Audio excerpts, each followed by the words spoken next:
Moms every day.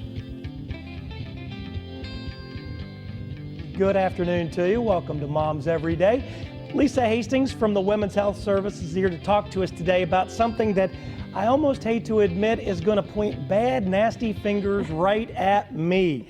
You see, June is Men's Health Month, and we're talking about the fact that us guys aren't necessarily all that great at taking care of ourselves and our health. Yeah, What do you do? they tend not to be, and that's where we as women can come in and try to help our men get better. They tend, to work in dangerous jobs, not have health insurance, and not take their symptoms very seriously.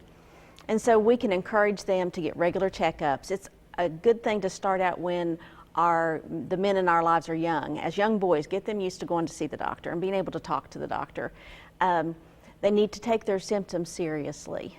I think a lot of, what guys go through as ingrained when you're little. Right. You're a sissy if you're complaining about the little things. If you Yes. take a hit in football, get up and shrug it off and play the next play. Also plays into why or why not I'm going to get health care later, isn't it? Exactly. And the things that we can do as women to help our men get healthy and stay healthy, and things we need to do ourselves, low-fat diet, high fiber, watch our sugar intake, stop smoking and using smokeless tobacco. That's a big thing with men. A lot of them think, well, I don't smoke, but I use smokeless tobacco.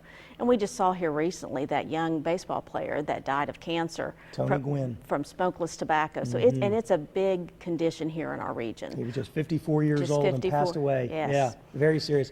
And I know we're talking to moms about moms, and this is all about men's health, but really you're putting some of the burden here on making sure that the woman's involved in this too. Right, because we're the ones that, usually cook meals and remind those fellas to go get those checkups. Make those appointments and even go with them. It's the best if they take us along, because we see some of the things and may tell the doctor more than our fella will.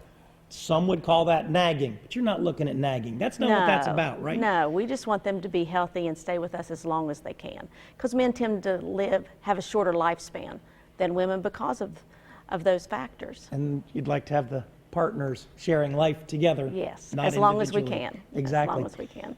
If you had one that you could pick that men could easily do, but don't typically do, that a woman could prod them into, what would be one thing you'd suggest for a woman to say, hey, honey, try this, do this? Yeah.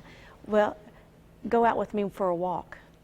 Just to get out and get some exercise. That's one of the easiest things that you can do is walking. And then watching your diet would be the next one.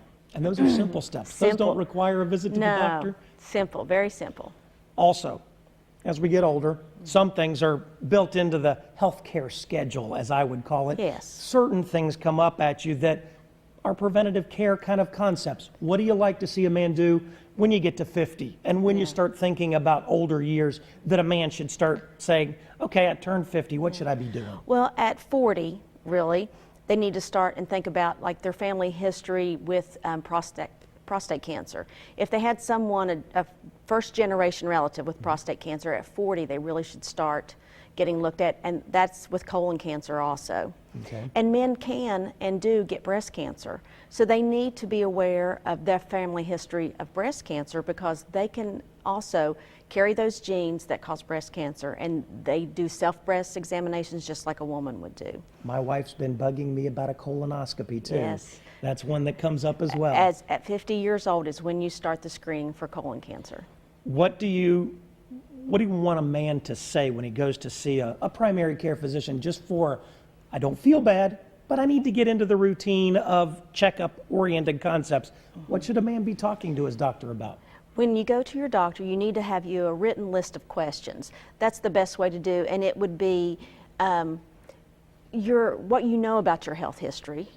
Probably that young man or man may need to talk to his mother about what childhood diseases that I did have. Did I have any surgeries when I was little? Tonsils, adenoids.